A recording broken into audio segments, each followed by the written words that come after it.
Patric Fransko. What's up, man? Thanks for joining. Hey, no problem. Good to be here. What's going on, man? So, we just had a great start to the live stream off camera. So, you were saying that, if you don't mind sharing, I feel like you were saying that, there's that challenge of um, a mixture of needing to hire, but being cautious because you know that, first of all, anybody who's probably really great probably has a job or is working somewhere already, mixed in with the uncertainty of what could come November, December of this year. Exactly. Well, obviously, my business is a little bit different than a lot of the people tuning in because, it's a marketing agency, not a window film installation company. But I think some of the problems are still the same. We're extremely busy. I probably could right now use another full-time person, maybe a full-time and a part-time person. Need about a person and a half, but um, there's a little bit in the back of my mind thinking there's a lot of things, uncertainty out there in the next couple of months, and just not sure whether I want to pull the trigger on that right now.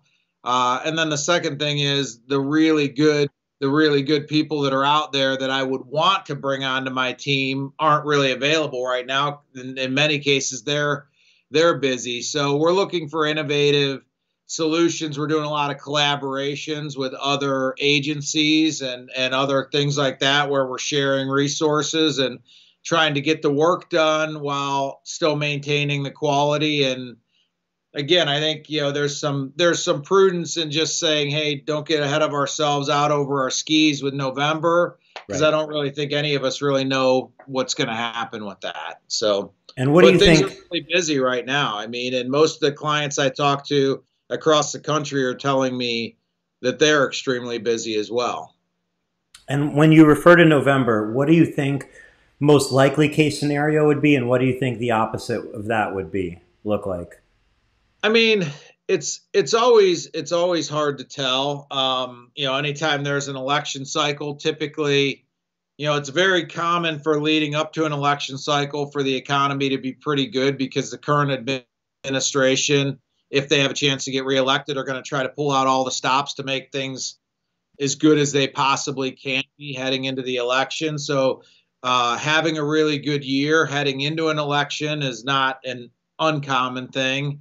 I think, there's a couple, it's not just the election. We have the uncertainty of, what may or may not happen with regard to any wave of COVID that comes potentially in the fall, coupled with the election. And I think whenever people have uncertainty, my background and my degree is in economics, and the thing that the market hates more than anything is uncertainty. So whenever there's an era of uncertainty, I think people tend to just hold their dollars a little bit tighter than they might otherwise. So while I think the underlying economy is strong and we're seeing business be really strong, I think again, there's a part of me that it just feels like it's prudent to kind of say, hey, there may be, a little bit of a tightening coming up, not because of any particular person getting elected or not, just because I think anytime there's uncertainty, people act a little bit more conservative.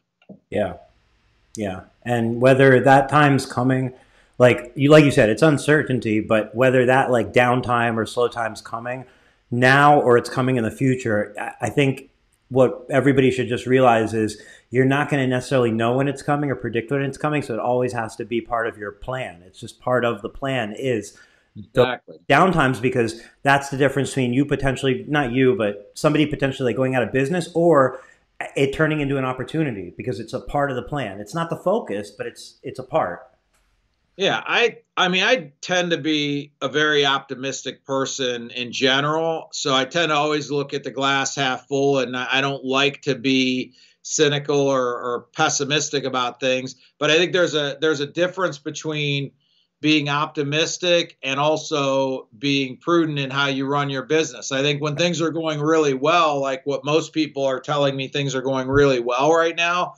I think that's a great time for people to do a little bit of forward planning, put a little bit away, and put a little bit into their reserves so that if they hit a little bit of a bump, they have a little bit put away. So that, in my mind, that's not being pessimistic about the future. That's just Right. good, solid planning. Right. It starts with being realistic about the present by Yeah. just at being honest with yourself as to what's going on, why is it going on, and trying to best take advantage of that scenario. So if this is a great time, right now is a great time, you do want to capitalize on that, obviously, because now is the great time. But if you see something coming, obviously you want to play some defense for that. I have a question.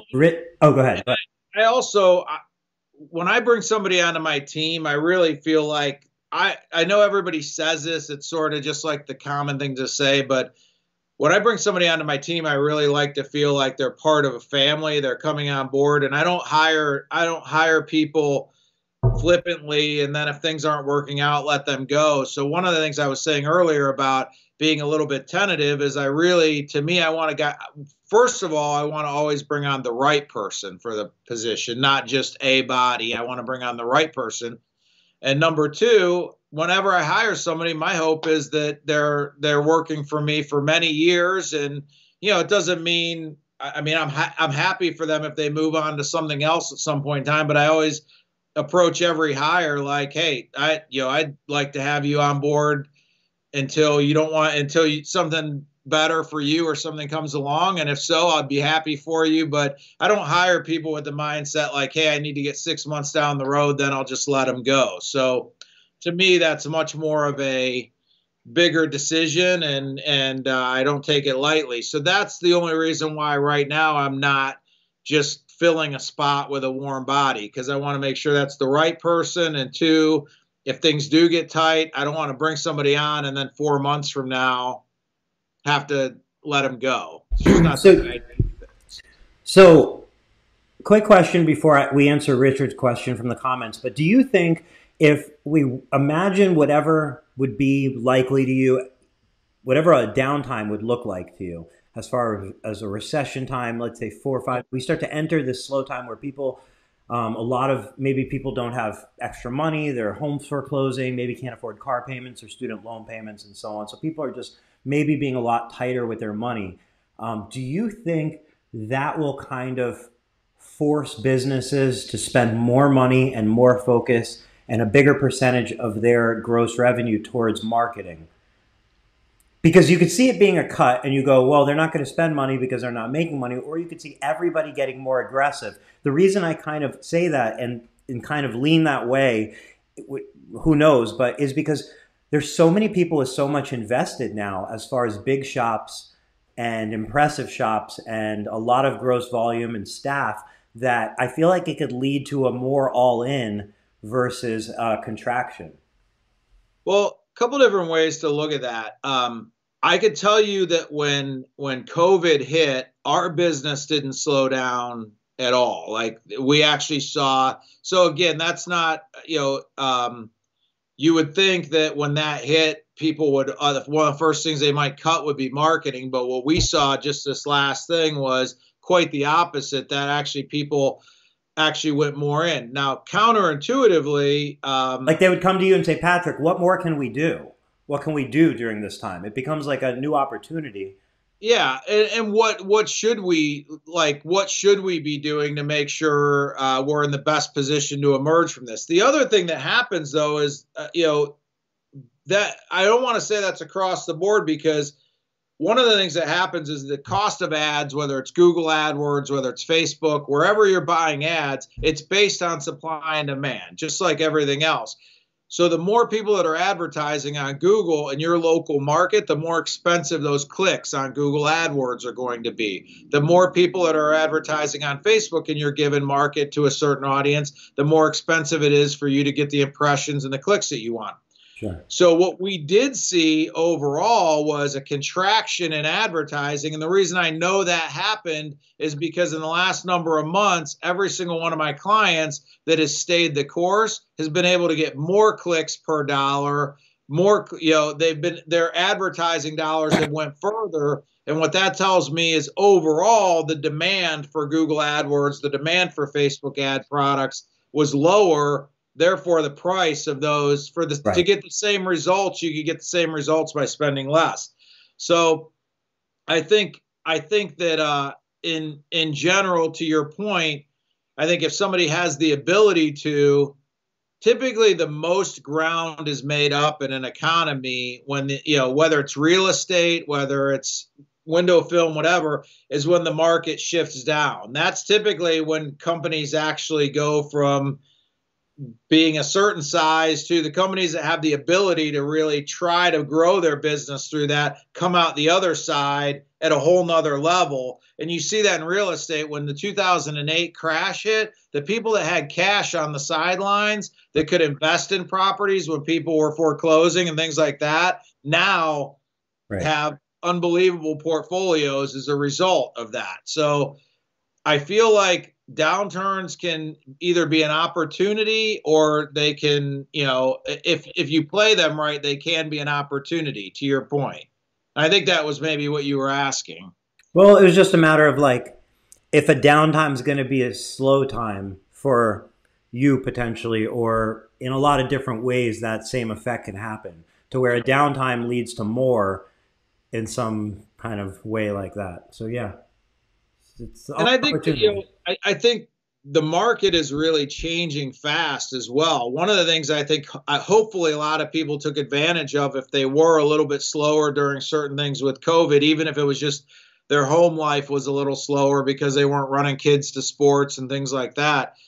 Um, it was a great opportunity to invest in learning something, reading some books, watching some, really investing and saying, okay, I want to, even if you don't have the money to spend, it doesn't mean Hmm. there's so many free resources out there that hopefully you took some time to invest in learning something or modifying something about how you did your business so that you could.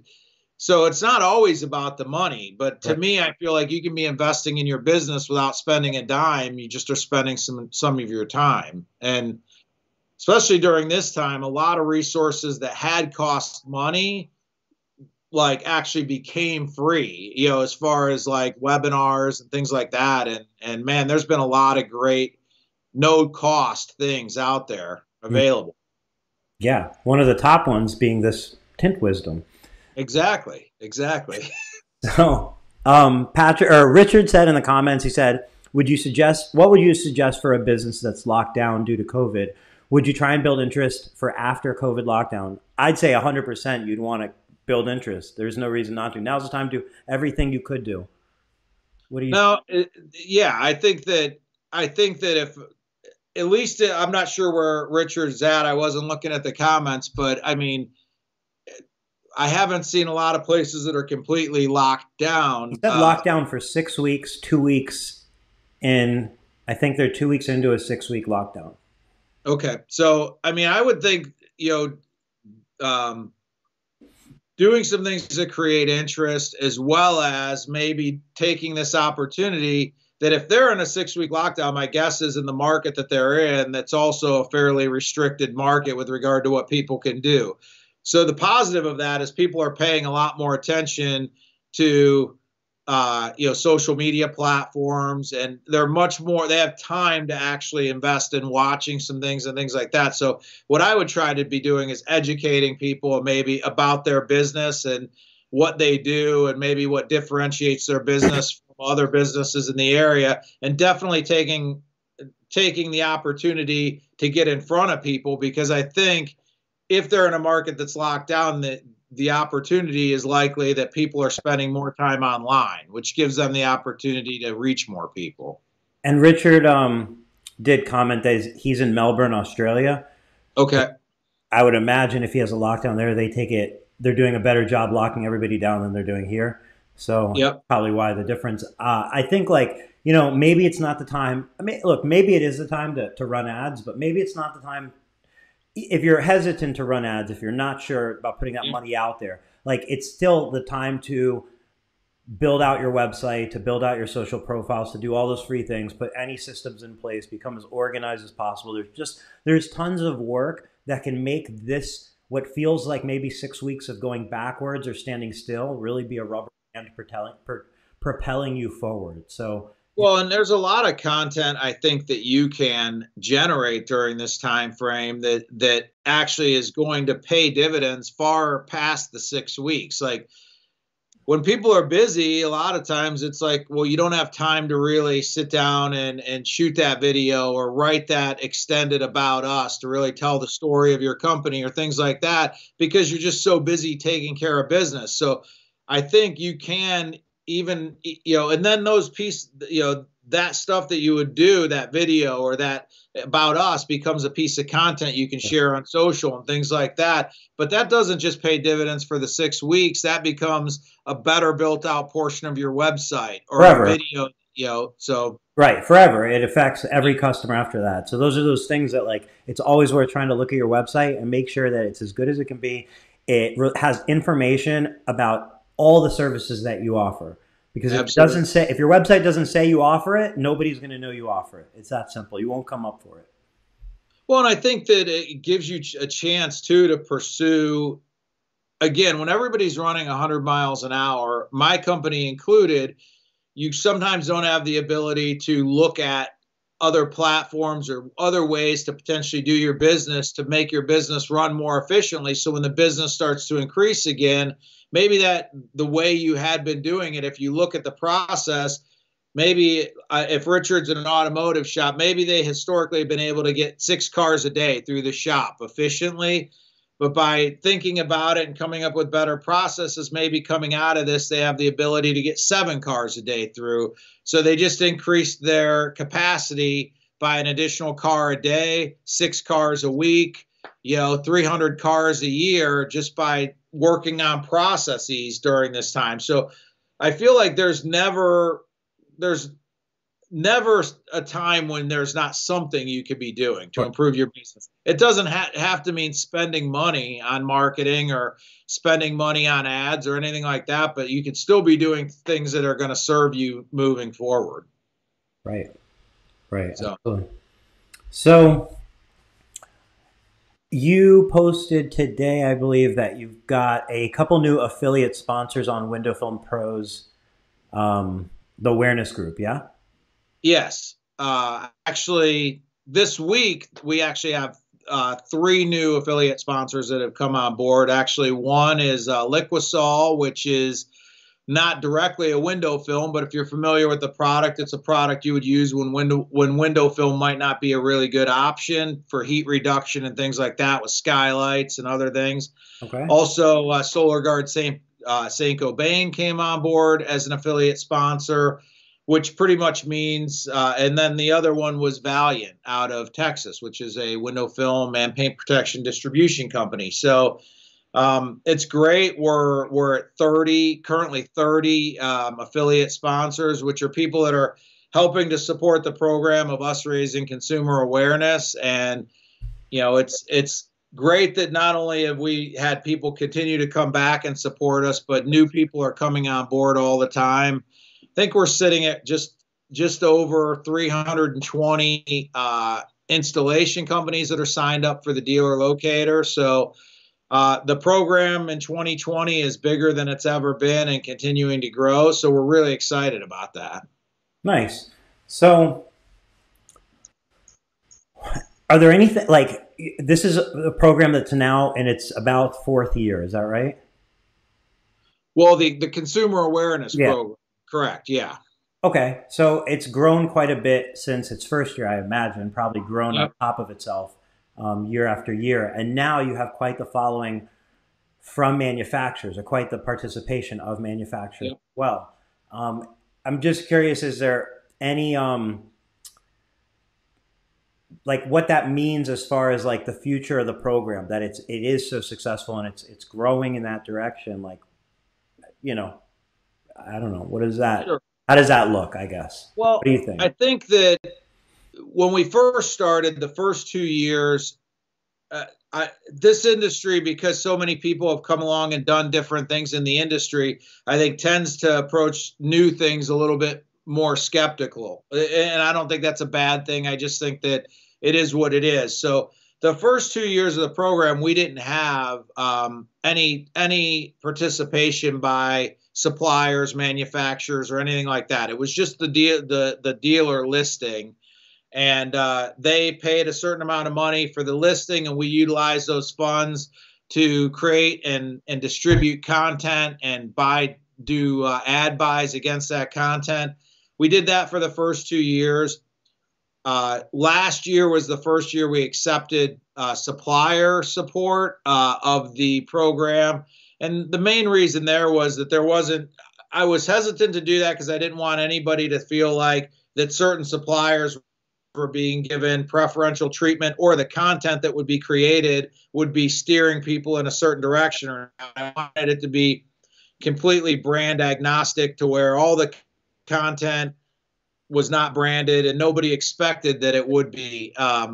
So we brought on the first group of suppliers with the idea that, hey, you're just coming along to support the funds you're going to bring to the table, help us get the content in front of more people. And a rising tide lifts all boats. The old saying is, hey, we're just going to try to increase the consumer awareness for the industry. And if that happens, it benefits everybody. And a certain group of suppliers came on last year and helped out with that. And I think that helped us accomplish more last year, get the content in front of more people last year. This year, I feel like the second year in, we got a lot more suppliers coming on board. And, everybody from, you can look at the link, you could provide it in. There's a lot of the major names in the industry are represented there. And again, we're keeping the dollar amount fairly low for each supplier. Each supplier pays the same amount. So nobody's leveraging any additional, there's no question that somebody's got additional leverage within the organization or anything because they paid more. It's just an effort really for us all to come together and pay what everybody feels like is a relatively small amount of money in order to try to accomplish something, some additional consumer awareness. So the program, the fact that more people are coming on board, though, to your original question, is exciting for me, because it's a little bit of a vote of confidence, if you will, that I feel like people see what we're doing and are saying, yeah, I want to be part of that, Got it. And again, I feel like in the beginning when we first launched it, I think a lot of people were just like, hey, I took a wait and see approach, and that's understandable, because I think, again, a lot of people in this industry just want, they approach things with a little bit more of a skeptical mindset. And I think that's understandable. And we sort of knew that going in. So, yeah, well, it's a fair thing to want to see longevity in something and want to see that it's not just a project that's going to be abandoned. So, it just proves itself over time, and the value shows itself over time. And congratulations on making it to your 4th year. It's thanks. Gotten a lot of traction. Well, I think we've talked about this before too. Is you do something like this, it's sort of I don't know if you've ever read a book. It's called it's called. You're shaking your head already. I've never read a book, so I know the answer is no. Well, there's a really good book called Good to Great, written by a guy named Jim Collins. And one of the things he talks about in that book is the idea of pushing on a flywheel in order for it to gain momentum. And when you're first pushing on the flywheel, it seems like, man, I'm putting in all kinds of effort and nothing's happening. Like, it's not even moving, not even perceptibly moving. And I'm like wearing myself out pushing on this flywheel, and nothing is happening. And ever so slightly, as you push on it, it moves a little bit, but it's still moving really, really slow. But as you just keep the effort, pretty soon it's moving a little bit faster. It's moving a little bit faster. It's moving a little bit faster. And I feel like anything worth doing, whether it's building a business, whether it's building a podcast like what you've done with Tint Wiz, I feel like anything worth doing, when you first start doing it, you're like, man, this seems like a whole lot of headache for not a lot of, it seems like the flywheel's not moving. And I feel like now, 4 years in, we really are starting to feel like, okay, there's, it's at least it's perceptibly moving, and it excites us because we kind of see like, okay, that doesn't mean to let off. It doesn't mean to sit back and admire that the flywheel's moving. It just gives you encouragement to say, hey, it's working. Let's continue to push. So, got it. Yeah, I think that's an important, like what you just described is an important thing to always keep in mind. Like exactly what you said, it's not about just where you're at now. It's about seeing what it is long term, a year, 2 years, 3 years. That's where sometimes a lot of fruits of labors come into play, and you don't know they're there the first year, and you don't, and it feels like you said, tremendous versus what it is when you have some momentum going, which starts to feel a little better. So, one of the big, I think, natural things people do is tend to give up too quick, maybe, or try to make up their mind too quick. And I think you can really win by just going deep into things and sticking with them. Well, I know that we both have talked about, Gary Vaynerchuk, who's somebody that I've been fortunate to spend some time with, and we've talked about it. But if you talk like Gary, a lot of people know who he is now, but when he first started his wine, his podcast, video podcast on wine and reviewing wines, he'll be the first to tell you. I think he was saying the first 50 episodes. Like he'd shoot an episode and was doing it like 2 people would watch or 3 people, Sure. 10 people, 15, like it was like, and then, it just sort of steadily grew. But I mean, he could have easily after 30 said, oh man, because the business the business that he was managing at the time was growing, and he was spending a significant amount of time invested, similar to what you're doing with Tint Wiz, really investing time. And, at the time you could have really looked at that and been like, man, I don't have time for this, man. I'm not 10 people are watched the last video. Why am I freaking making time every day to shoot this stupid review of these wines when 10 people watched? You could easily have went there after the 20th, 25th and been like, it's just not working. We're 25 deep and nobody's paying attention.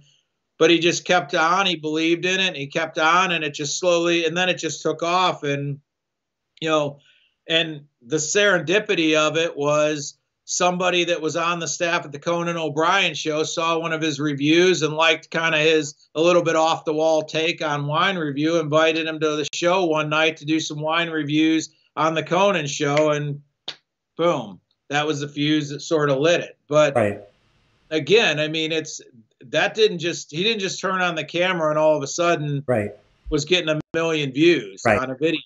By going down that path and working towards something, you're passing by opportunities. And if you don't go down that path and you stop, you just never get to those opportunities that are along the way. And if it Yep. wasn't that one, it would have been another one for him. But he was putting himself in front of opportunities. The other thing too, I think is important to touch on right at this spot though, is I feel like you have to do something that you feel passionate about and that you want to do. And then the rewards come as a byproduct of you doing so.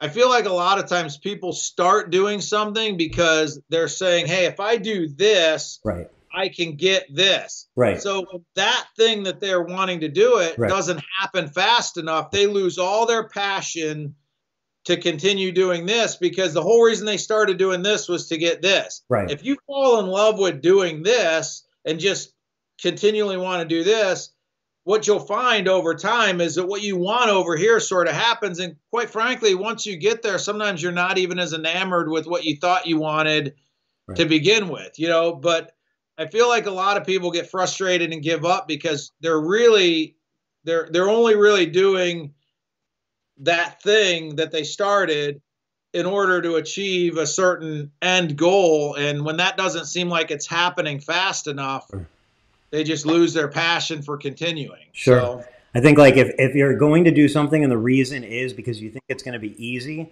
that's a really big sign that you probably shouldn't be doing it because you're not recognizing the reality of the situation. And the other one is if what you're doing now is not working for you, but you think this new thing will work for you, more than likely it's just simply you avoiding what's not working for you now. And that same thing will manifest its way into the new thing you do as well. Absolutely.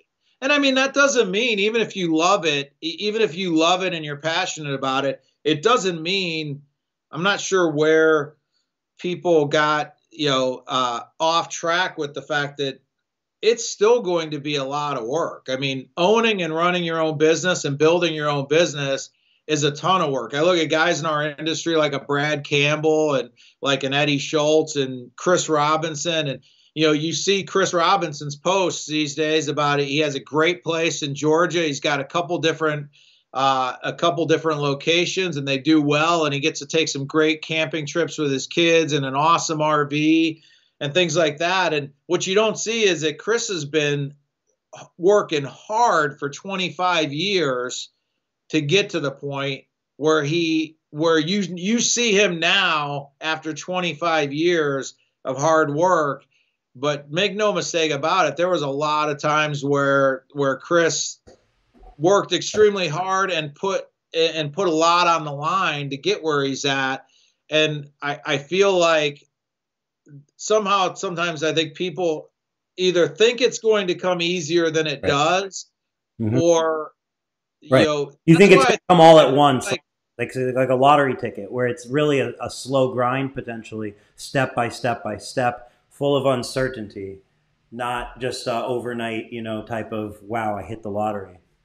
And sometimes things do. Sometimes things happen that where something clicks and it does. Businesses can grow pretty quickly and things like that. But I think you can't.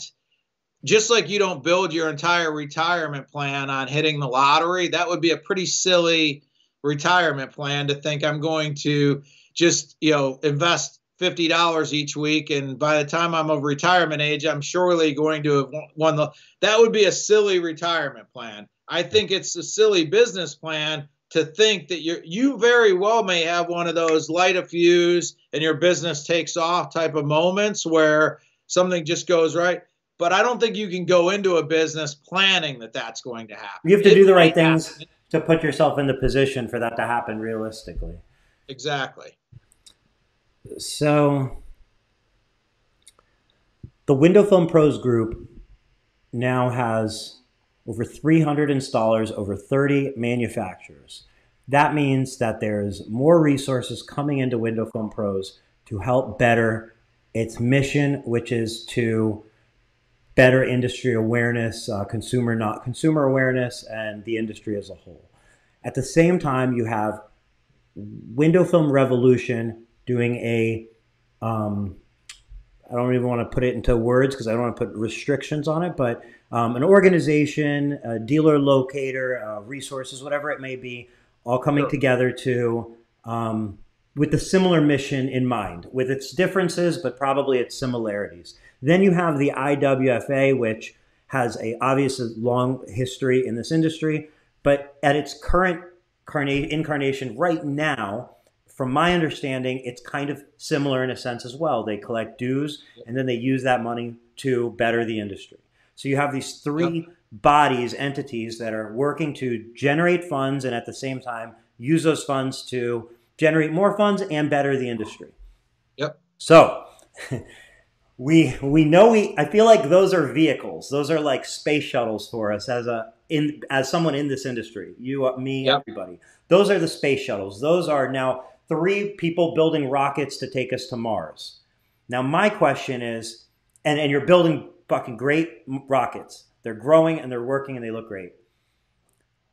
What do we have on Mars in your vision, but in window film terms? Meaning, wait, you broke up right as you asked that question, so ask it again. Okay, you literally you're building a great rocket ship to Mars, but the question is, when we get to Mars, as far as window film goes, what do you see the best benefit would be for us? So as an industry with growing resources, and let's imagine a few steps ahead, let's imagine hundreds of thousands of dollars, tens of thousands of dollars a month in resources, maybe hundreds to $1 million a year in resources.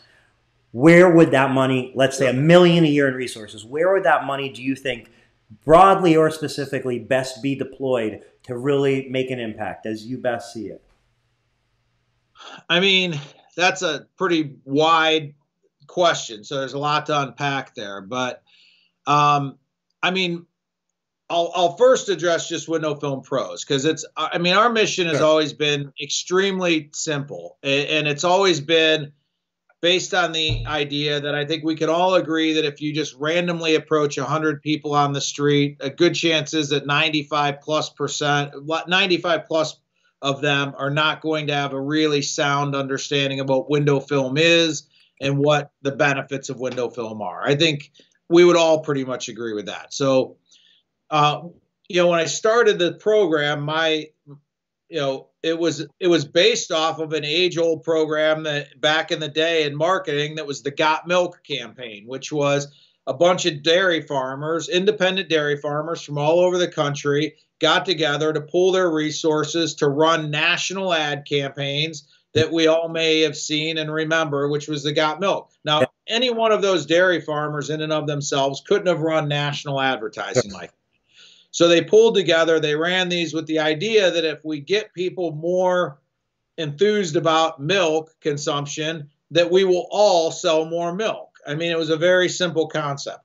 Likewise, Window Film Pros was founded to say, none of us can really embark on national advertising. And in fact, if you live in a big city, it's very tough to even get a very significant impact on regional advertising. But if we all pull a little bit together and 10 years ago, this would have probably been impossible, because you have to combine the resources available within the window film industry with the advent of digital marketing, which allows you to reach more people more economically than, say, television commercials, magazine ads, and things would have been.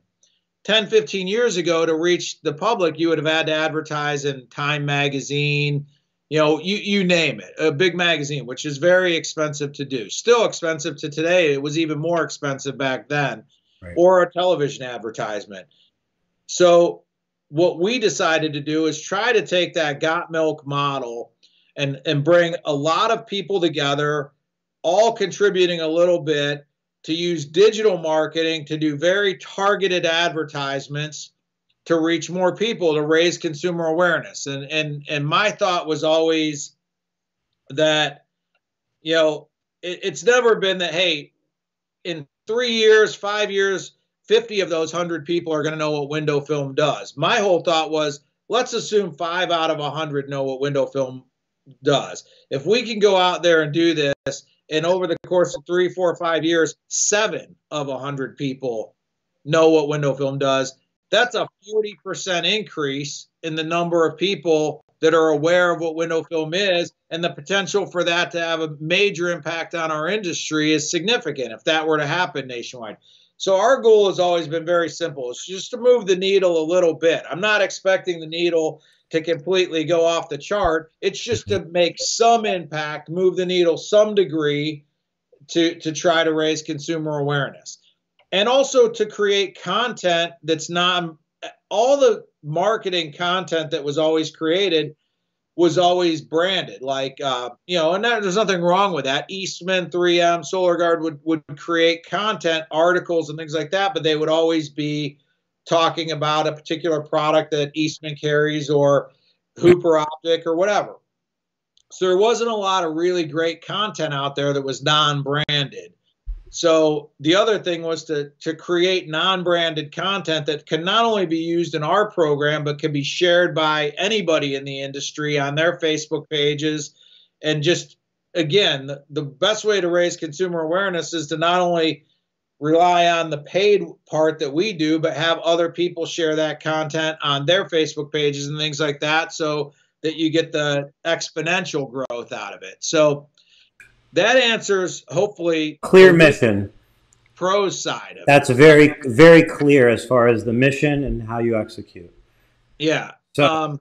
So that being said, I feel like I've had discussions with Daryl and the guys at the IWFA. I feel like they serve a very specific purpose. We never really wanted to get into testing, certification, lobbyists in Washington and things like that, because there's a lot of moving pieces. And quite frankly, you really kind of need to know what you're doing in order to hire the right lobbyist, if that's the direction you're going to go, or to try to make sure laws don't get changed to negatively impact our industry. So I think the IWFA does a lot of really good things, but those things cost a lot of money. I mean, that's why the manufacturers actually, give the IWFA as much money as they do, because in order to field a lobbyist in Washington, or to try to make sure legislation doesn't go against our industry, that takes a lot of money. So I feel like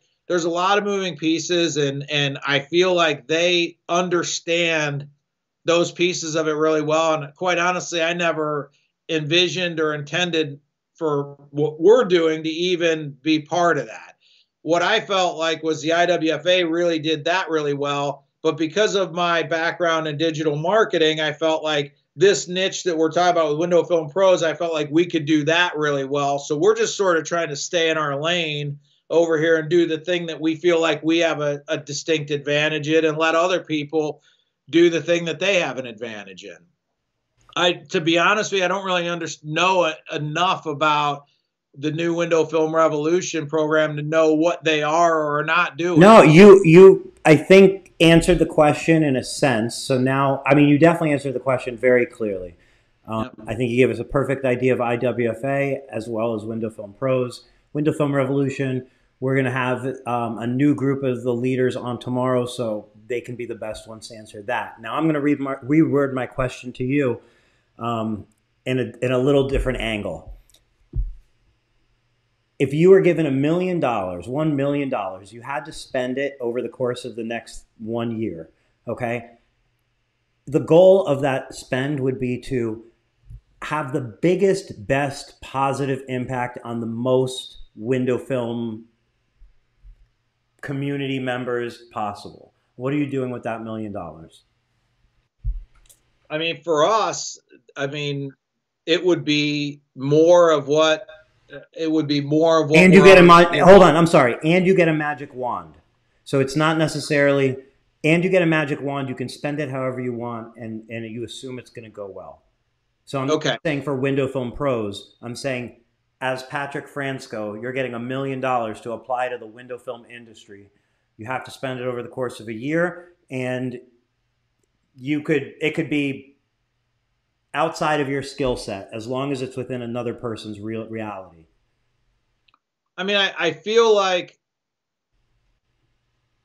number one, I still would say that I feel like consumer awareness is the biggest challenge our industry faces. So I feel like my answer is going to be pointed towards that. I feel like what I would probably do with the $1 million is, I know that certain programs and things like that with digital marketing work. It's just a matter of like how much resources you have to do it. So with $1 million, if I had to spend it in a year, I probably would bring on some people that could ramp up the volume of content that we could create. And then I would also ramp up the dollar spends that we could place against that content, ad buys against that content, to just put the content in front of more people. So a more varied degree of content.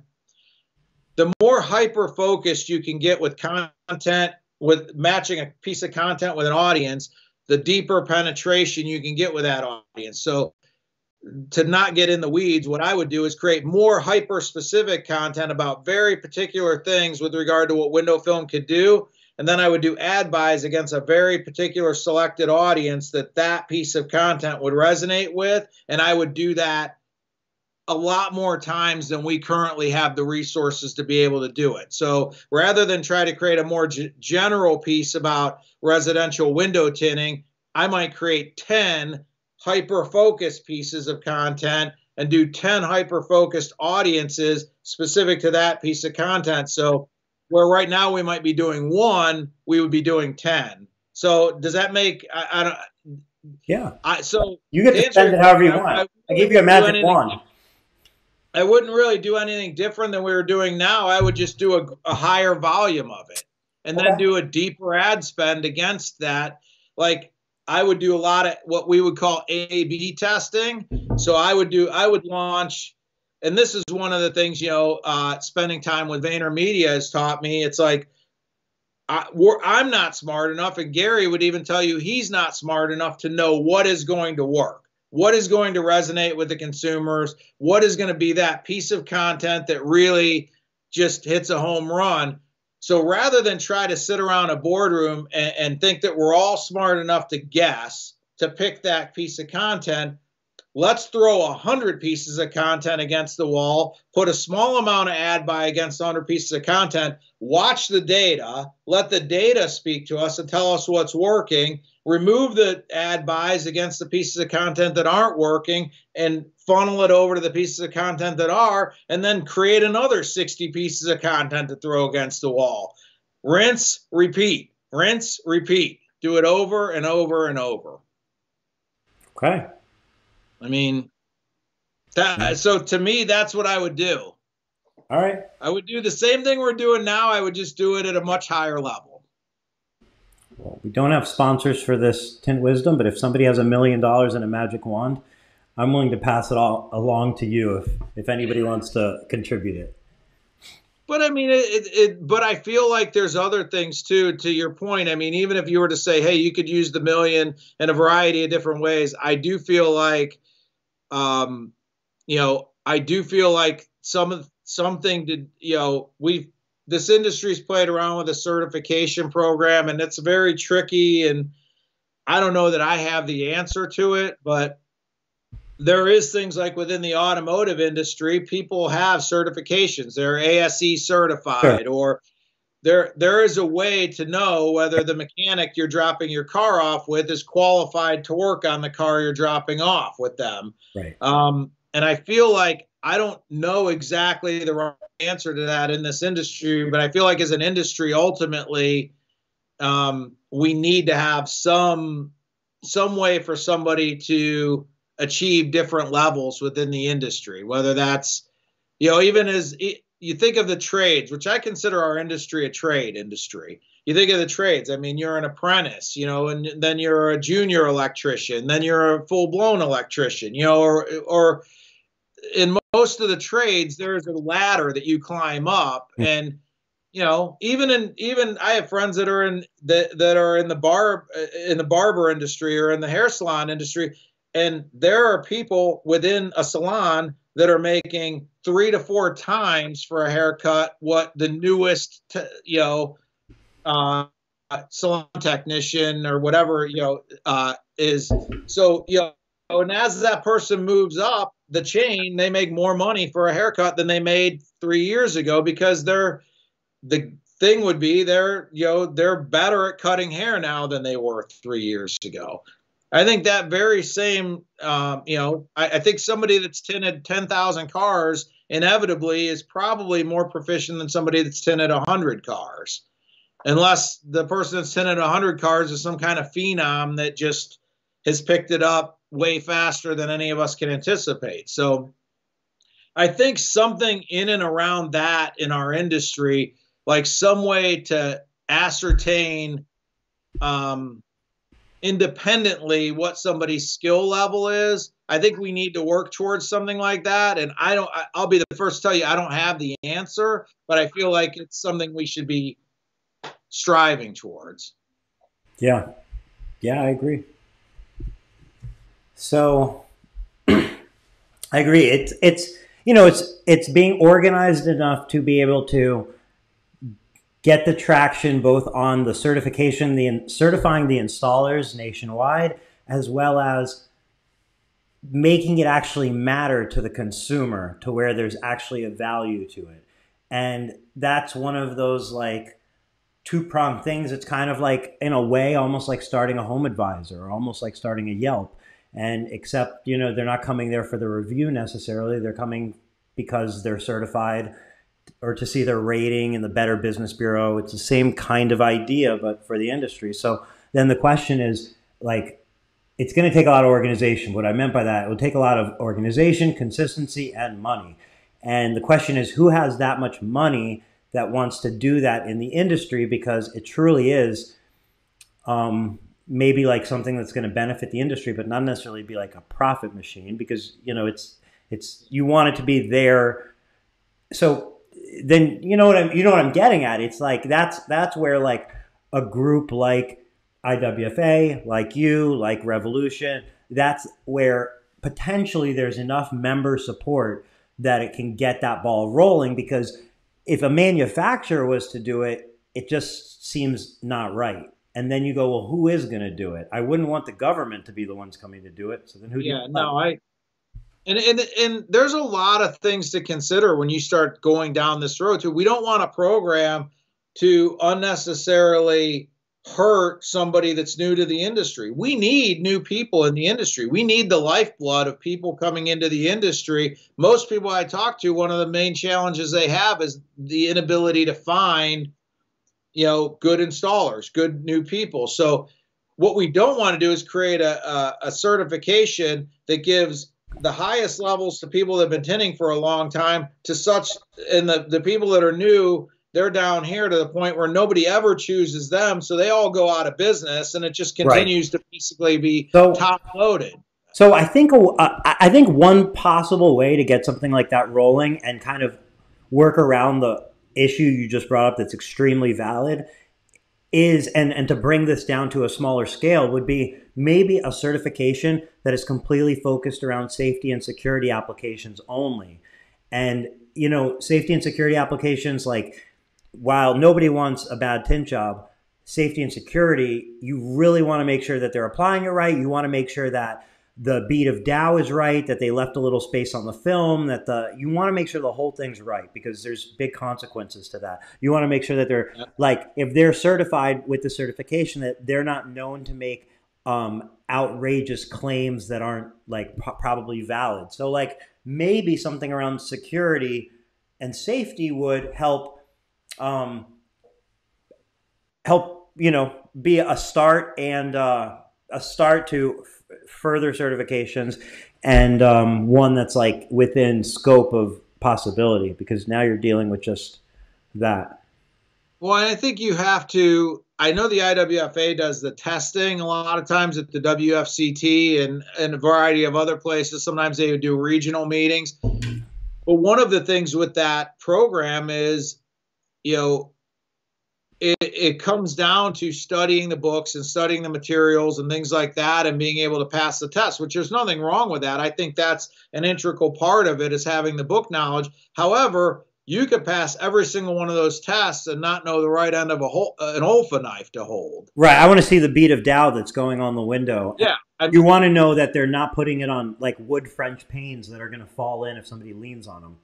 Yeah. Or just, I agree. So to me, there has to be, for any certification to really hold water long term, there has to be an installation component that's actually, like, rated. Like, you have to meet certain certification. For sure. Because, I mean, I'll tell you a real quick story. Back when one of the things I did was to do project management, oversee large window film projects for nationwide retailers. One of my customers at the time was a company called Sterling Jewelers, who most people would know better as the company that owns Jared, Kay, you name it. Sterling Jewelers is probably the largest jewelry company in the United States, and they pretty much manage or own most of the jewelry companies out there. Well, we were doing a lot of installations for them nationwide through the local installers. We were doing a lot of installations for them nationwide at their jewelry stores for security reasons, primarily smash and grab mitigation. One of their locations, and I won't say the city or anything, because the previous company that was project managing these projects for them was using just random installers all over the place to get these jobs done. And I got a call from their head of their VP of security one day, and he sent me a video that showed somebody breaking into one of their Jared stores, and it didn't look like the window film did even the slightest bit to slow the perpetrator down. And he asked me why that happened. And this wasn't a job we had done an installation on. This was a job that was installed before we were with them. Yeah. So I sent a team out to look at the remnants of what had come off of this window. And what we were able to ascertain was they were sold a smash and grab mitigation solution. And what was actually installed, I can't even make this up, it was a 4 mil anti-graffiti film that was installed, and it was attached with the equivalent of a bathroom caulk, like what you'd use around your bathtub. So, one, if you know anything about anti-graffiti film, the adhesive on that isn't even as strong as a normal film because it's meant to be taken off. So you're already going down a bad road with anti-graffiti film, and then you're attaching it with a product that is meant to seal water from getting through Yeah. bathtub cracks. So to your point, this is a major retailer that has hundreds of locations across the United States that is questioning whether they should continue to use security window film at their locations Right. because is it even working? Does this product even do what you're telling me it's doing? And the reason they were even having that question was because somebody did an extremely unsatisfactory installation with a product that should have never even been on there. But that, it took us salvaging that relationship. That whole relationship could have went south because of that one installation. I mean, I know we sort of went down a rabbit trail, but it brings to light the importance of what you're saying. Right. And it's like, I feel like there's more value in knowing that somebody's certified for their security film installation than necessarily your car windows installation. Like, as a car owner, I just think like people don't care as much, but maybe they will in the future as time progresses. Speaking of, well, oh, go ahead. I think that the difference is if somebody does a horrible job on your house or if somebody does a horrible job on your car, you look at it and there's a crease or there's dirt or something like that, you know that this isn't a satisfactory job. I mean, there's a ton of dirt in my back window or there's a crease or whatever the case. Security film, in many cases, it's clear. The person that has having it installed wouldn't know whether it's a good job or not. You don't know whether it's a good job or not until that person hits that window with a crowbar and the window falls right out of the frame. Right. You don't know. My kids' own school had security film done this last year because I'm, in the film industry. I look at it and they have a decent bead of caulk on there, but it's not to spec. It's about 60%.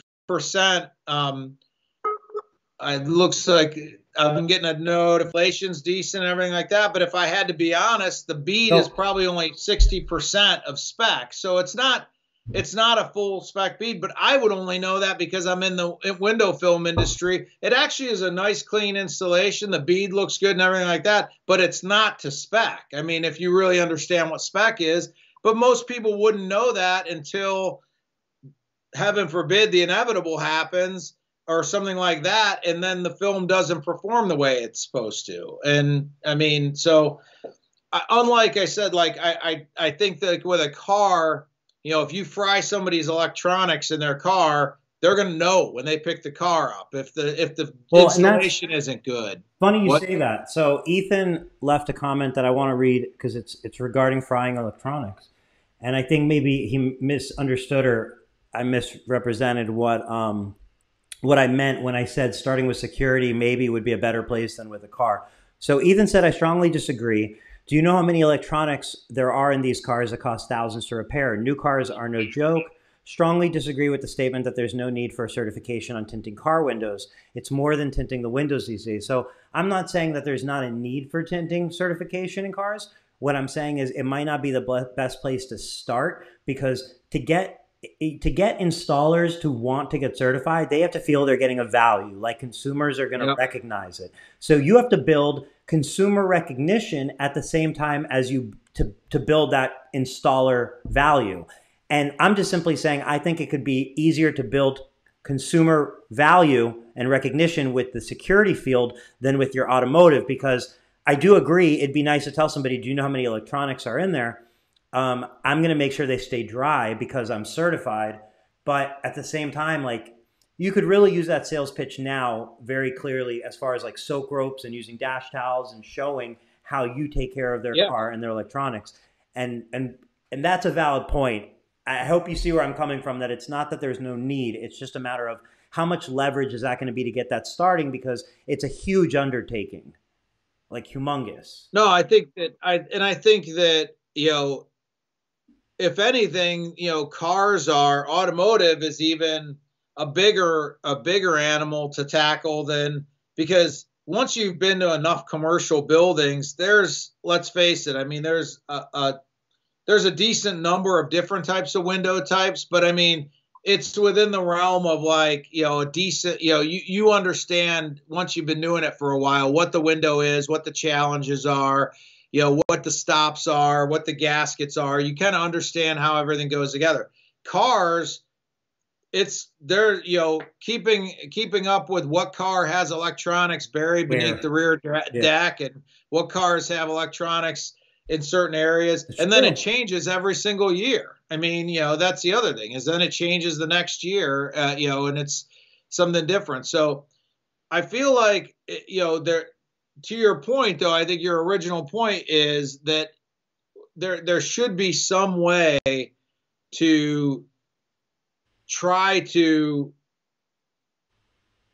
have a certification that actually not only means that you have the book smarts, but you also have the ability to do the installations. And I think the IWFA does a really good job with the book side of it. But you could get all the certifications up the chain as far as I know. Here's the problem though with IWFA. And not even understand which side of the OLFA to hold. The real problem though is, to me, with IWFA is not even like, I agree with you that certainly you want the person to have physical training. But really, I think the problem with that IWFA, as far as like what we're saying, not like the problem with IWFA, but specifically to this, is that you can do 1,000 consultations for flat glass, residential and commercial. And I will be willing to bet, if I had to bet one or the other, A or B, I'm going to bet that 0 out of that 1,000 would ask you if you're IWFA certified. I agree. Okay, that to me is the problem, because if I went to 10 consultations and one of them asked me if I'm IWF certified, I go to another 10 and one of them does, and I'm going to be like, I have to go get IWFA certified. Yeah. And then you're putting some value in front of it, and you're making it a necessity. And now you can hold me to higher and higher standards because I have to do it. But if nobody knows about it, there's only so much you can tell. I'm IWFA, like, it only goes so far when nobody knows what you're talking about. That's why, I mean, to kind of backtrack a little bit and to what I said earlier is, with what I do with Window Film Pros, I try to stay singularly in the lane that I feel like that I understand. I feel like, one of the problems potentially with, like, the IWFA is trying to do a little bit of consumer awareness, a little bit of lobbying in Washington, a little bit of certification.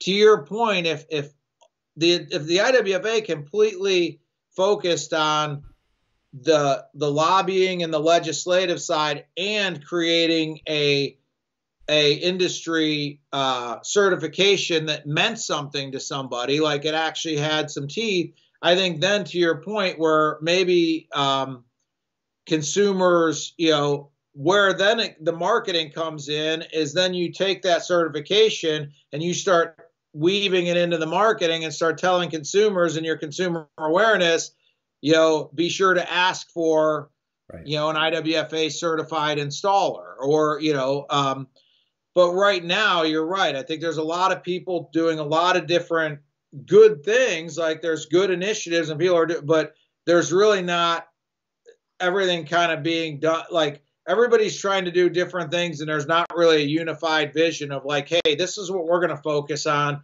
This is what you're going to focus on. This is how we're going to sort of collaborate together. And I think until there's some sort of,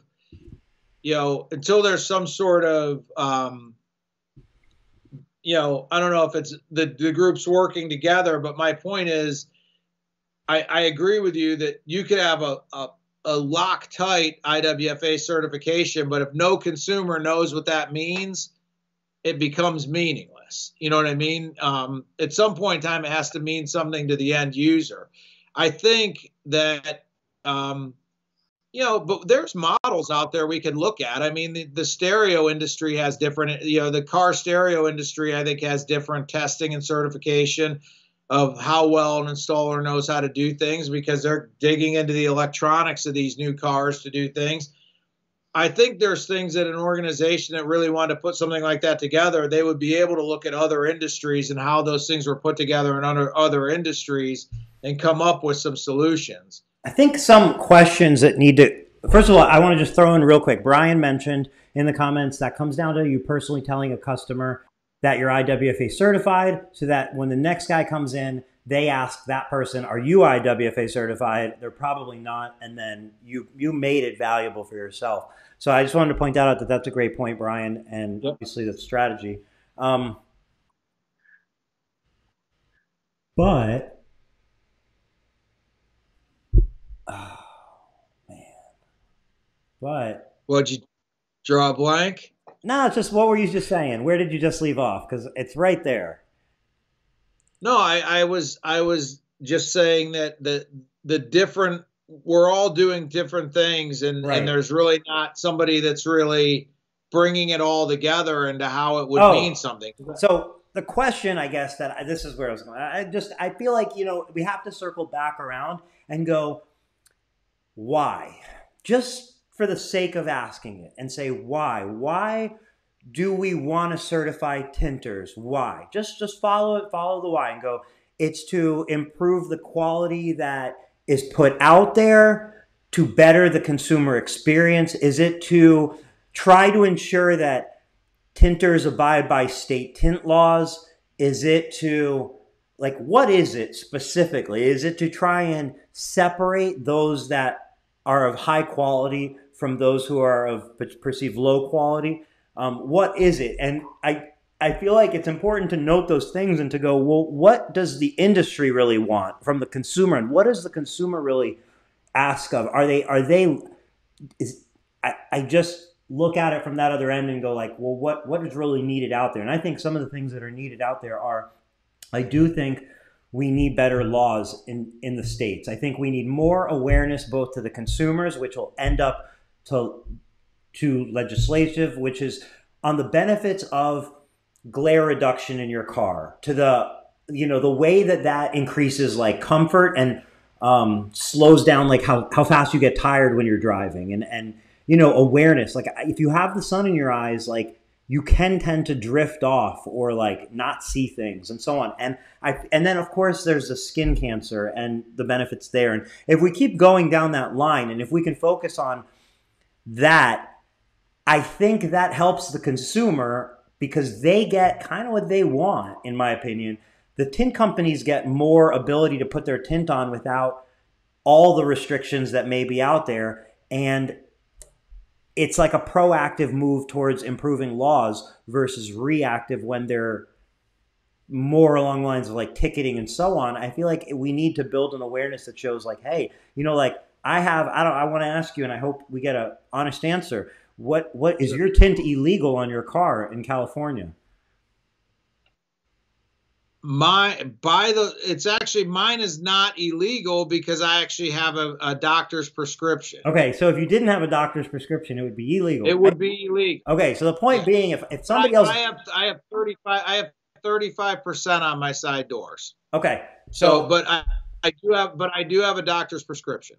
So I guess what I'm getting at is like I love the idea of getting a doctor's prescription, but I just think that as a person that maybe doesn't feel like they need a doctor's prescription, they can benefit from a little bit darker of a tint on their car, relieve that heat, and so on. So like I just think like when we talk about like where efforts are going to go, it's just important to circle back and just say like, well, what do people really want? And really the other question that ties into this is I wanted to ask you what your opinion is on illegal tinting, because, and then we can wrap this up. But like, this is a topic that I want to ask you about. I want to get a lot of people's opinions about, because I feel like there's two very different sides to this, and there's smart people on both sides to it. And there's some people who feel very strongly that it's very bad for this industry for people to do illegal tint jobs. Now, when I say illegal tint job, what I'm talking about is I'm talking about limo tint. I'm talking about 15% when you're supposed to have 70%. I'm talking about 35% when it's supposed to be clear. I'm talking about putting 50% on the windshield or 70% on the windshield when it's not supposed to be there.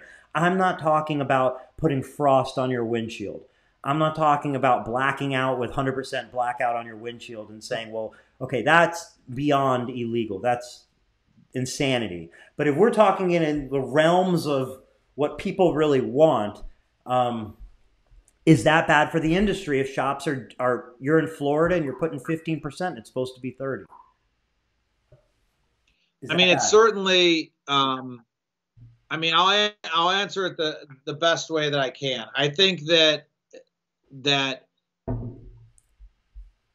as an industry, one of the reasons we probably have a we're viewed a little differently than other industries is the fact that I think as an industry sometimes that we do like operate, there's I don't want to say like because I feel like a lot of tint shops are at the position they're at based on just being in the industry for a while, but I think it's a real hard conversation to have with somebody to say, well, I'm going to educate you about what the law is, but as long as you sign a waiver, I'll tint your car illegally or whatever. It just creates a situation like it makes it feel like what we're doing as an industry isn't Scummy. legitimate.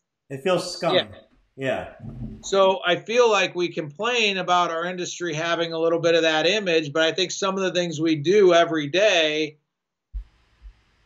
have a way of sort of lending themselves to people perceiving us that way. So the legal thing though is tough because there's some states in the country where you literally there would not be a single tint shop that could actually operate legally in the state. It's literally so. I mean, I don't know that I have. I think that I don't know that I have a great answer for you. I think that I've always kind of fallen on the idea of a reasonableness in what somebody's doing. So I'm not a big proponent of somebody tinting windshields extremely dark, or if the law is 50%, them doing 5% on the sides or even 15 on the sides.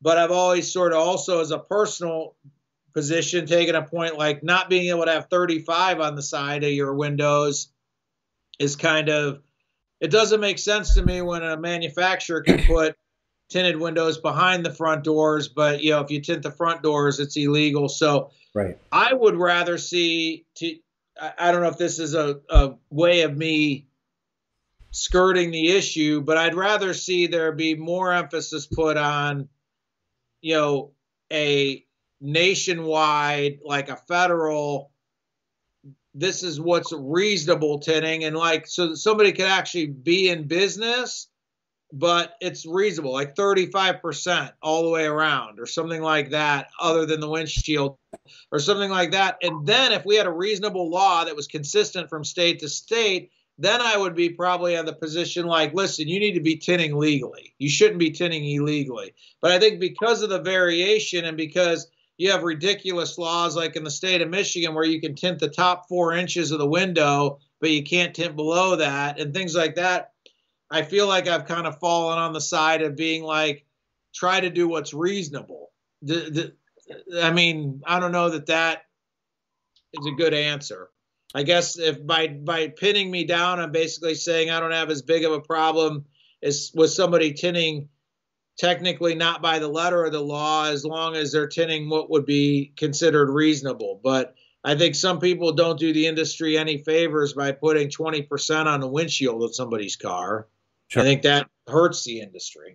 So, like you said, there's a lot of angles with this. There's a lot of layers to it. It's not straightforward. But I'll personally say that I consider myself a citizen of the United States. That's the entire United States. And I like to travel with a vehicle from state to state very often. And Yeah. I enjoy 50% on my windshield. I enjoy 15% on my side windows. And I like 35% or 30% over the factory back tinted windows, bringing it down to 10% or whatever it is for privacy. Yep. I enjoy that whether I'm in California or I'm in Florida or I'm in Texas or I'm in New York. And I would appreciate the ability to do that. Now, I'm just saying, I feel like we could start there. We could start with giving people the ability to enjoy, to stay cool. And why do I like it? I like it because I get to stay cool. It's super hot in like, you're in Arizona or California. It's crazy hot without tint. Like you even just through the windshield, you feel it burning your leg. I drive way more comfortably without the glare. It's the same reason you wear sunglasses. It tones things down. Absolutely. So like, let's start there and then figure out what is the reason. And if the reason is the police and feeling comfortable when they approach a car, then I would rather be required to have to put my windows down the second I pull over or be further ticketed than never be able to have tint on my windows. And like, I would agree with that. I think you know, that's where I think you have to get multiple people to the table and really understand, like, what is the real issue with why you don't want the windows tinted? Is it a police safety issue? Is it, am I going to run somebody over? Because I think we can try to figure out through statistics if that's a real thing or not, but we need to know the numbers. Are we I killing agree with people you every day because of 100%. windshield tint? But that's why I feel like, to me, something like that is something that needs, I sort of alluded to this. I think something like that is really needs to be tackled as at the national level, because I don't think it makes any sense if California passed a really nice tint law that you and I were both happy with, but the minute you cross over into another state, the tint law in that state is stringent again, and depending on how the law is written, whether your car is titled in another state or not may or may not even make any difference. Right. I think the only way it makes any sense is for there to be something nationally, and for us to really understand why, why the police or why whoever, the DMV, would want the laws to be a certain thing and then come to some sort of agreement. But I agree with you. To me, I feel like, if you could get something like that in place, let's say you could get something that we would all agree is a reasonable law, nationwide reasonable law. I would be the first person to say that I think a tint shop should tint legally and not deviate. If if it's 50% on the windshield, 15 on the side windows, and about 5 to 10 on the back, I agree with you. If it's any lighter, we've still got to keep this up for discussion. Well, and again, I'm of the mindset. You asked me my opinion. I'm not condemning it. I mean, I've probably visited in the course of my career in this industry, probably it might be approaching 600-700 different individual shops, because I used to be on the road as a sales rep, and then I spent time as I managed a sales team of 5 different sales reps. So I've been in hundreds of different shops, and I'd be the first to say to them, like, I would never say that my opinion, like, that I would condemn anybody for making a different decision. You had asked what my personal feeling was. But I would never say that I'm going to go into somebody's shop and try to, like, shame them for doing, something wrong. I mean, like I said, I think there's a place, though, to say if you're in a situation where you're doing something that's genuinely going to bring a lot of a negative attention, like, let's say you're not doing 50% on the windshield, you're doing 20% on the windshield. I think you're asking what the negative, I would argue, with that is, if something were to happen and you had a reasonable law on the books and something were to happen because you tinted illegally, you could potentially, like, unravel the situation for a lot of people, where people would start to cry out, like, we need to outlaw tint again or whatever. So I feel like you have to, if you can get something reasonable on the books, if we're waving a magic wand and we have the ability to get something reasonable on the books, I think then as an industry, we should ask everybody to sort of try to abide by that reasonable law for the protection of everybody. So I agree with you. And I think we've just kind of touched some areas that go, like, deep into the future, because these are things that take a lot of work and momentum. And the reason I lean towards, we kind of said the same thing in a bunch of different ways. But the reason I lean towards the focus being on how do we improve tint laws by showing all the benefits, rallying people both through awareness, about all the benefits of window film and the maybe misconceptions of window film, in an effort to get those laws loosened, as opposed to taking that energy and kind of focusing on a certification.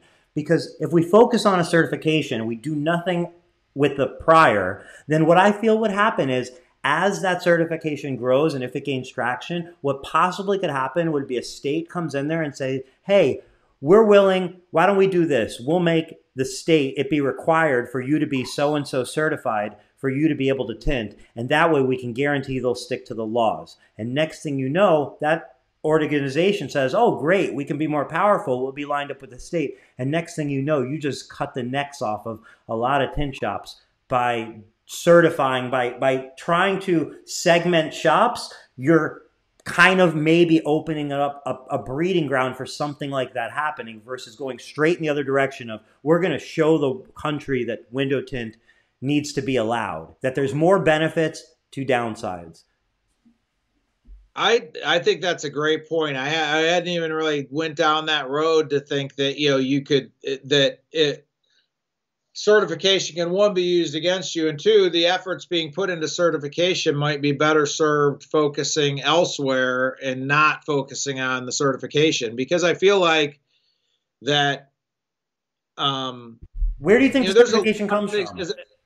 Who asked? Who really asked for certification? Now I'm opening a can of worms here, but certification's coming from tinters, right?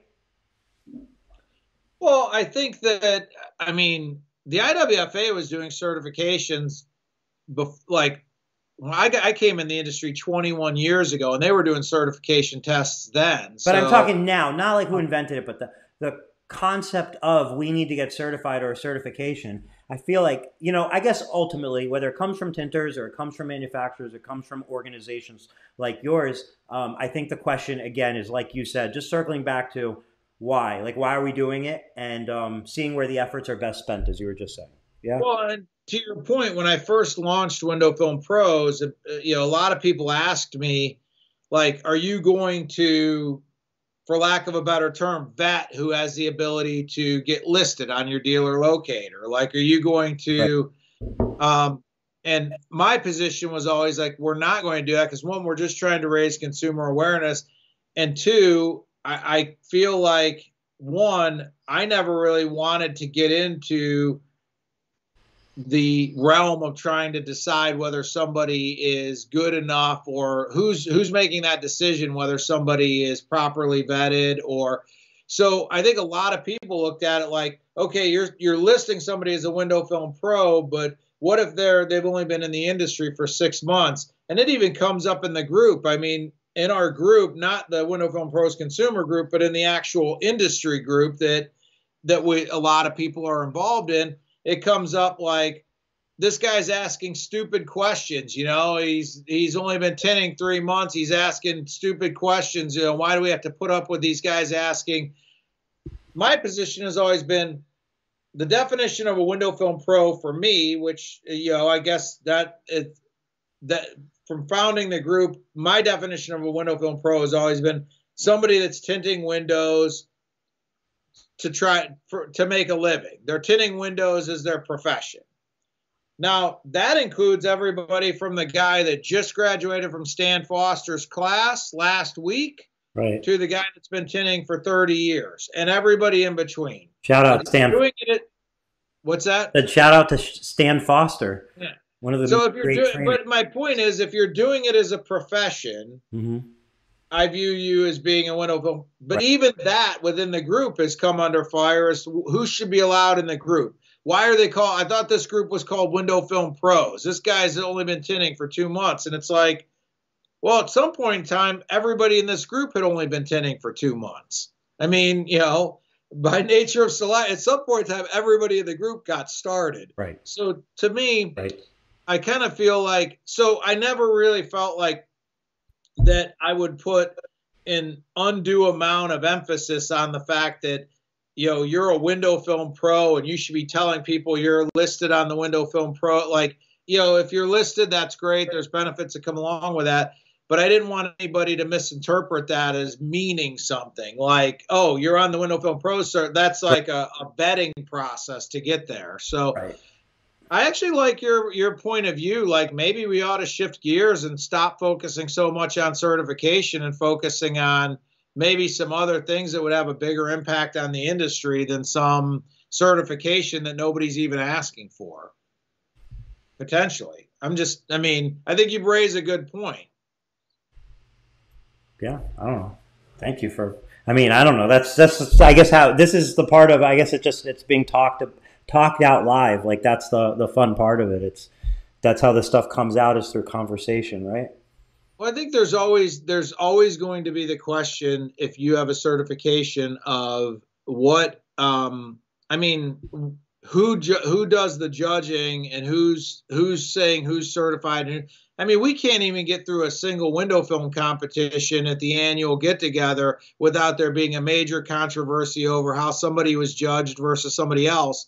I mean, imagine if we're trying to implement some nationwide certification where people are actually having to be judged on the quality of their work, and somebody getting a failing grade and not getting a certification, and all the conversations that are going to go on in the group about how that's BS and I was railroaded and I didn't get certified because the guy that did my grading knows the guy that's in my town and I got screwed over. And I mean, I can already see the way some of those conversations would happen just based on, who would be doing the grading. And again, we do like a double blind like judging at the annual competition, and that's still inevitably every single year there's a controversy about that.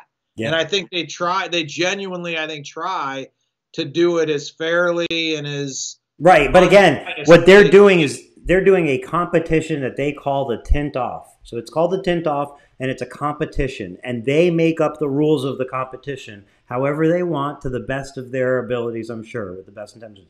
It is not said, and they're not trying to determine who is the quote-unquote best tinter in the world, with best meaning everything. It's just a competition. So people, I think, get caught up with going, how does that prove you're the best tinter? It doesn't. Nobody said it did. It's just a competition. And we all know, and I say this to people every year at the competition when somebody's inevitably upset, I said, we all understand I would not say that I'm a proficient installer. I have installed enough window film to know how to do it, but would not want to try to make a living installing window film. But I know how to do it. But we all understand if you've installed any amount of film, the serendipity of a certain window just like going down perfect and everything being perfect. And it's like the perfect window and it's clean and everything is. And another window that you seemingly did the exact same process with, something happened. So the tint competition on that given day just means the person that likely wins just happened to be like, it just fell into place for that person on that day at that moment, and they got the perfect window. And if you redid the competition the very next day, you may have a totally different group of people that won the competition because it fell a little different the next day. Right. That's just the nature of what our industry does for a living. I mean, people that install windows every single day would be able to tell you probably at the end of the day, like that Camaro came out really good. That Challenger, it came out okay, but not, it's just the nature of what we do. It doesn't mean that the tinter's skill level varied between car to car. It just means sometimes some cars go down better than others. Some commercial windows go down better than others. I mean, just is what it is. What do you know about the window film competition in January that nobody else knows? I know you have the inside scoop, inside connection. I actually don't know anything. I know that they have every intention of having the competition in January, and they're encouraged about that. And I think that, my hope is that things are in such a place that we can have that competition. But as far as what they're going to do, I mean, that's below my pay grade. I'm curious if there's I should say above my pay grade, not below my pay grade. I don't know anything. Oh yeah, below my pay grade. Yeah. So I'm curious if there's any known like changes to how they're going to like interaction or like people in there, like anything like that. Like you're only going to be able to follow like one path and you got to keep it moving, or like anything that's known at this point. I mean, I have not been made aware of like what they may or may not do. And I know that, Deb is, because they're not just involved in the window film industry, Deb's involved in a lot of different industries. Deb that owns Window Film Magazine. And I know they're paying attention to what a lot of other industries are doing with their trade shows, their industry shows, um, and trying to figure out a way that they could successfully have it. I mean, I think that. I mean, I just had some interaction with Deb earlier this week via email, and she, ended the one email with "see you in January." So I know that Yes. they feel very strongly that they're going to be able to have this, and I think, suffice to say, it's probably going to look different than what it's looked like in the past. I mean, I think there's no way around the fact that they're probably going to have to maybe make the aisles a little bit larger to give people a little bit more room to move around, maybe have some more room between vehicles. I mean, I think inevitably there's going to have to be some changes, to make it happen. But I feel like as of this week, they seemed very, much like it was moving forward. So Gotcha. I'm gonna what does it say behind you? You're only half the screen, so it's a little cut off. Cody Becker asked what it says behind you. oh, it's just one of the walls in our office. It's just our like eye magnet thing. If you've seen any of the advertisements in Window Film Magazine, it's kind of the same thing. It just talks about us being a marketing company. Cool. I'm not on here to promote my company though, so I'm not sitting Well, in front of the wall to try to promote it's that. chopped in half, so it just says full service marketing, media management, and lead Yeah. gen service. So yeah. So I'll see you in January. Thanks for doing this. No, yeah, and like I said, I mean, I'm always happy to come on, and I think that I know we wanted to talk about some marketing things, and I had put a thing out earlier to tell some people if they had any specific questions. So I haven't been looking at the comments, but if anybody's has any very I, specific questions, I asked I'd anything we be passed answer. by. What's that? I asked any questions that we passed by. Obviously, if anybody has any now, throw them in there. But anything that was asked, we covered. I would say the one thing I would say is an article that I wrote this week came out this today in Window Film Magazine. It's going to be a 3-part series to talk about some of the things that are available via Google right now. There's a lot of really cool things Google is doing with underneath their Google My Business platform that I really feel like everybody that owns a small business should really be paying attention to make sure they're on top of those things. And there's even some things that are like Google, like that's like, Google guaranteed, to where your shop could actually go through with this process. And if somebody's not happy with it, they could actually potentially, Google would refund their money if Google puts your business through a vetting process, and you would actually have a badge next to your listing that says Google guaranteed. So there's a lot of things happening within that segment that I really feel like, I mean, we do this every day. My company does this every day. And I can tell you it's a major part of what we do to just try to stay caught up with all the changes that are happening.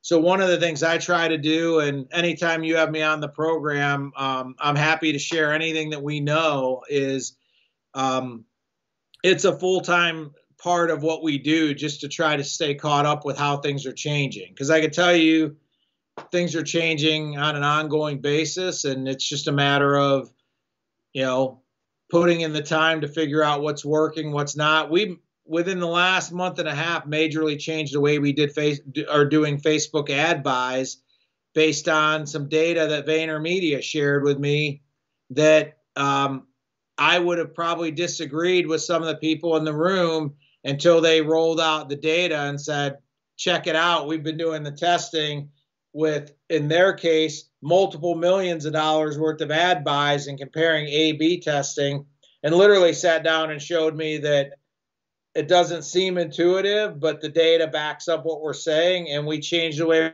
we were doing our ad buying based on just that piece of information that they showed. So even within major agencies like Gary's agency in New York City, they're constantly changing.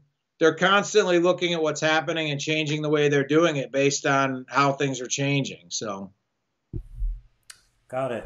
Have you done a verified, like the Google verification, Google guarantee for a window film company? Like, is it something currently available for the window film category?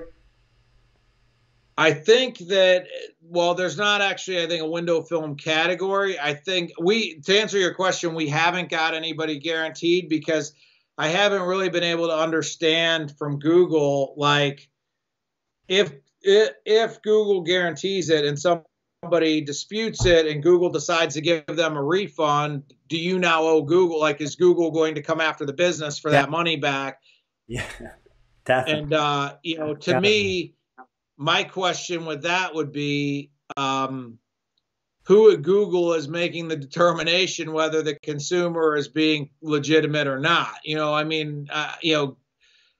So I haven't taken anybody down that path yet, but I mean, it's just one of those things that's coming out that I just had a client earlier today ask me, he was doing a Google search and saw the Google guaranteed badge and was like, what's this Google guaranteed badge? And, that wasn't there that long ago that, that was happening, and they're continuing to roll out new stuff. And by the way, one of the tidbits I would say to people, though, and I wrote about this in my article today in Window Film Magazine, the most recent statistics with regard to search engine traffic, and this is the global statistic, this isn't domestic, 86.02% of all global search traffic is through Google.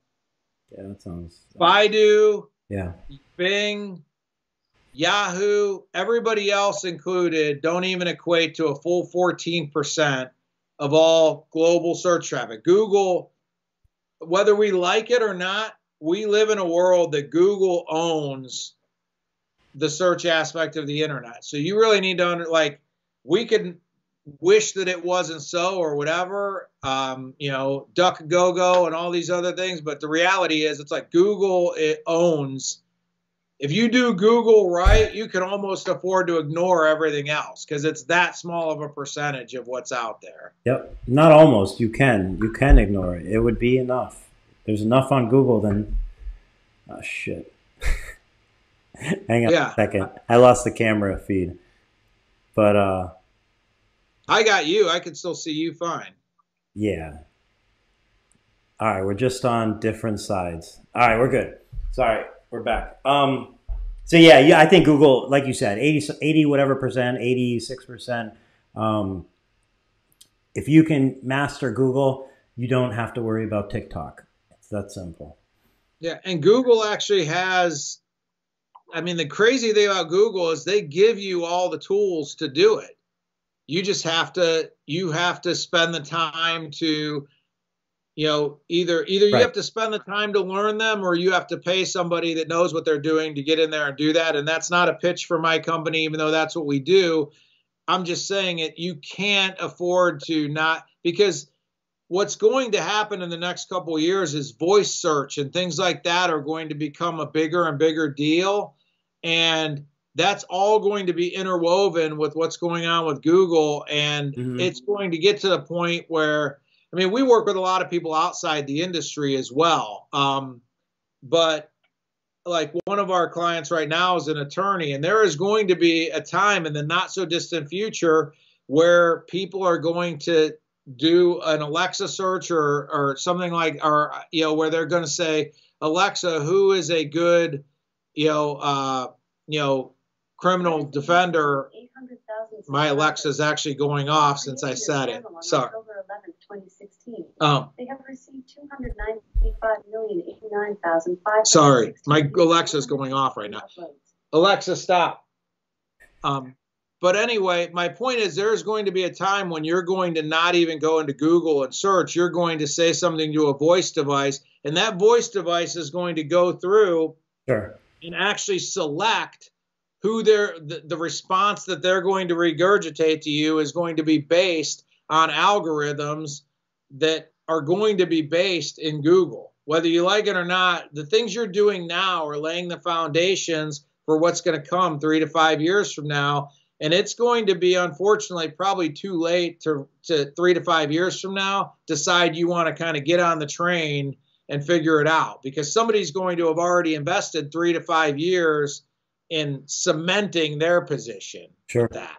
So I would just, if I could leave anybody with one thing, it would just be really pay attention to what Google's doing. And even if you, to your point, don't get caught up with all the different things that are going on. Just make sure that you're very well informed about what's going on with Google and are making sure your company is well represented on that platform. I mean, obviously there's other platforms too, but it doesn't make any sense to put the cart before the horse and be doing TikTok and doing all these other things and ignoring being where you need to be on Google. Yep, absolutely. I think that's a great piece of advice to wrap this up with. Don't forget about Google. A lot of people spend a lot of time every day posting on Instagram and Facebook, and they're spending no time improving their Google rankings. So I think that's extremely valuable piece of advice. And thank you. We could wrap this up. Thank you for doing this, and thanks for sharing all this information. And I'll see you way before January, I'm sure. Yeah, absolutely. And also, by the way, if somebody didn't want to put a question in while we're live or whatever, I typically go back and read the comments whenever I'm on the show. If you put a question in, I'll do my best to try to give you an answer in the comments, even if it's over the course of the next 2 days. So if you didn't have anything to ask while we were on, or you just didn't want to ask, if you throw it in the comments, I'll try to catch it. So Chris Mangrat just asked, how do I get a Window Film Pro shirt? I would send you this one, but you don't want it. Trust me, it's a little old, but I still love it. Are they available right now? We actually only make those in limited quantities for when we bring them to the WFCT every year. So all the Window Film Pro shirts you've seen out there, either people got in Indianapolis or they got the prior year. Where were we at? San Antonio? Last year was Indianapolis. Yeah, so all the Window Film Pro shirts that exist out there either were handed out in Indianapolis or handed out in San Antonio. And we plan on bringing hundreds more shirts this year to the show. And typically at the show, we just hand them out. We don't sell them. We just hand them out. But I currently don't have a single shirt I could sell somebody. Somebody really wanted a shirt recently, and I had one XL that hadn't been washed, and I think I charged them just the shipping cost to get it to them and sent it to them. But that was the last one I even had. So, well, maybe make a run before now in January, since it was postponed. Give a little I don't know, who knows. Anyway, they're great shirts. They're extremely comfortable. They're extremely durable. It's one of my favorite shirts. So it's legitimately like a great shirt to get. And I did get it for free at the Window Film Convention, exactly as you just said. So thank you for that.